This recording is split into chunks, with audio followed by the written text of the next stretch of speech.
Middlesex slipped to a third successive Friends Life T20 defeat at Lord's, going down to a thrilling 6-run defeat at the hands of the Essex Eagles, in spite of a wonderful all-round performance from Rayner. Dexter lost the toss yet again, and once more he found his side in the field for the first 20 overs, something which had hitherto not worked out too well for the Panthers. James Franklin was soon playing his shots as Essex started brightly. The Kiwi was left a little behind by Pettini though, who played some cultured strokes, yet still had the better of the opening stand of 46 made in the first 7 overs. Both sides would have been relatively happy with their starts. Rayner found some turn in what was a terrific performance from him. He took the first wicket, that of Pettini, who was bowled for an 18-ball 26. Franklin never really got going, and he fell at the start of the second half of the Essex innings, John Simpson stumping the batsman for 23, as Rayner claimed 2 for 16 from his 4 overs. Essex could now call upon their big hitters, one of whom is Ryan Doeschate, who struck 3 maximums off Tom Smith in his sprightly innings. He ensured that the 100 was brought up in the 14th over, although he was caught by Joe Denley on the rope, only for the fielder to cross over the line. Doeschate needed only 27 balls for his 38. Crucially, Dexter then had him leg before he could cause too much damage. He was out at 103 for 4 at the start of the 15th over, but that brought in the destructive Graham Napier, who wasted no time at all in getting a move on. It's now 4 years since he shocked the world by hitting 150 in this competition. After failing to score off his first ball, he then smashed Dexter for 3 fours and this 6 off the next 4 deliveries, as 18 runs came off the 15th over. Middlesex were in danger, but they finished off the Essex innings very strongly. James Foster drove Toby Rowland-Jones to Dexter, and thankfully Napier, who'd been given a chance as had Franklin earlier on, skied a Gareth Berg full toss to Rayner. Napier's 28 had occupied only 12 balls.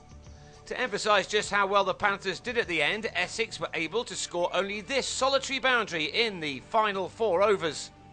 Greg Smith tried to repeat the dose at the death, but was held by a juggling Chris Rogers in the deep, as Essex ended on 155 for 6 from their 20 overs, a similar total made by Surrey and Sussex at this ground.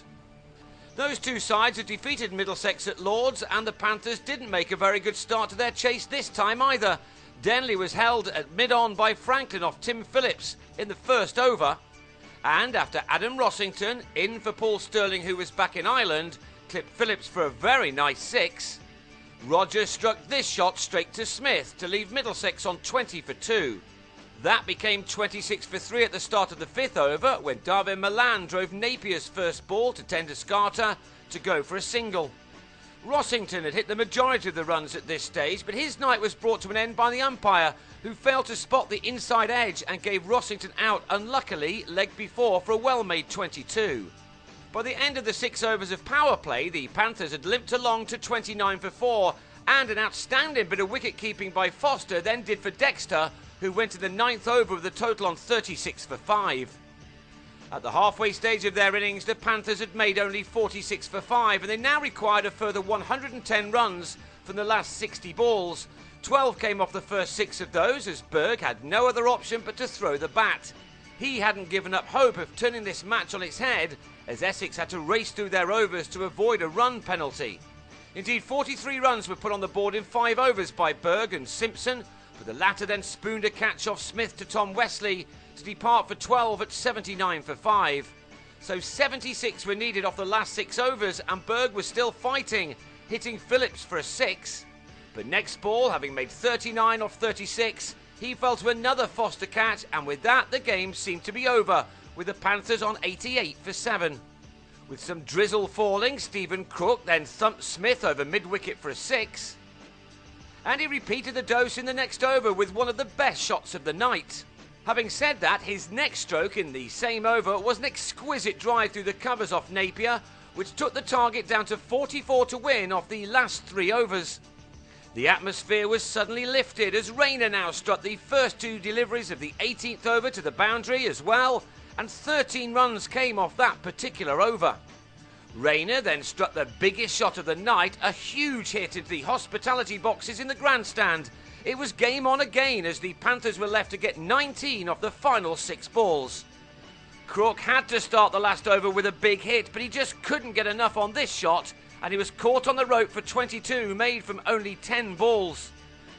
Middlesex still refused to lie down, however, and Rayner produced another magnificent shot in the heavy rain now.